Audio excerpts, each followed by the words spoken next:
Friends, क्या आपको ये बिल्कुल भी अच्छा लगेगा कि आप कोई भी एप्लीकेशन ऑन करो और वो कैमरा अपने आप एक्टिव कर ले बिना आपकी इजाज़त के, और वो कैमरा आपके फ़ोटो को ऑल द टाइम रीड करे या फिर आपके फेस को ऑल द टाइम रीड करे, बट उसके बारे में आपको पता नहीं हो।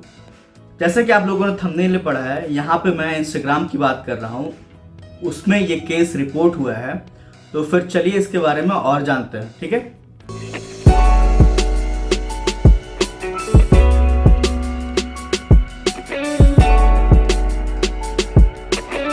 हेलो फ्रेंड्स, मेरा नाम है सूरज, आप देख रहे हैं डायमंड टेक। ये जो केस जिसके बारे में बता रहा हूँ, ये असल में सैन फ्रांसिस्को के न्यू जर्सी में ब्रिटनी कॉन्डिटी नेम्ड एक फीमेल थी जिन्होंने ये केस जो है फाइल किया था इंस्टाग्राम के अगेंस्ट की उनका आईफोन पे इंस्टाग्राम बिना उनके परमिशन के कैमरा यूज़ कर रहा था। मैं आपको एक फ़ोटो दिखा देता हूँ अभी, ठीक है।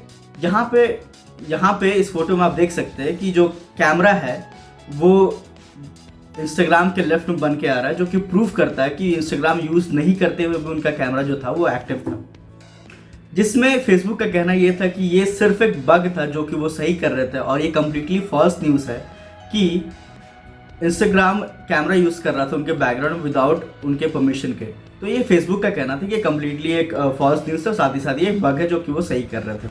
और ऐसे एक और केस फाइल हुआ था लास्ट मंथ, जिसमें जो जिन्होंने केस फाइल किया था उसका कहना था कि फेसबुक जो था वो हंड्रेड्स ऑफ मिलियंस यूजर्स का फेशियल रिकॉग्निशन टेक्निक के थ्रू फेस यूज़ करके बायोमेट्रिक ऑब्टेन करने की कोशिश कर रहा था, जो कि फेसबुक ने कम्प्लीटली डिनाई कर दिया था, क्योंकि आप सब जानते हैं कि जो इंस्टाग्राम है वो फेशियल रिकॉग्निशन पैटर्न यूज़ नहीं करता है।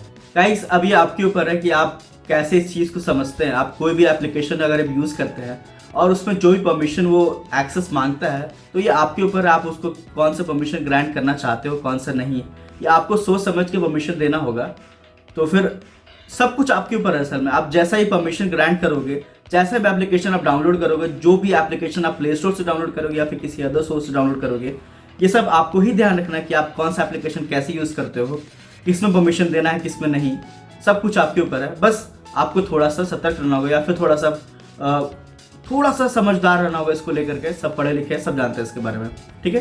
तो फिर मिलते हैं अगले वीडियो में दोस्तों। आज के वीडियो बस इतना ही।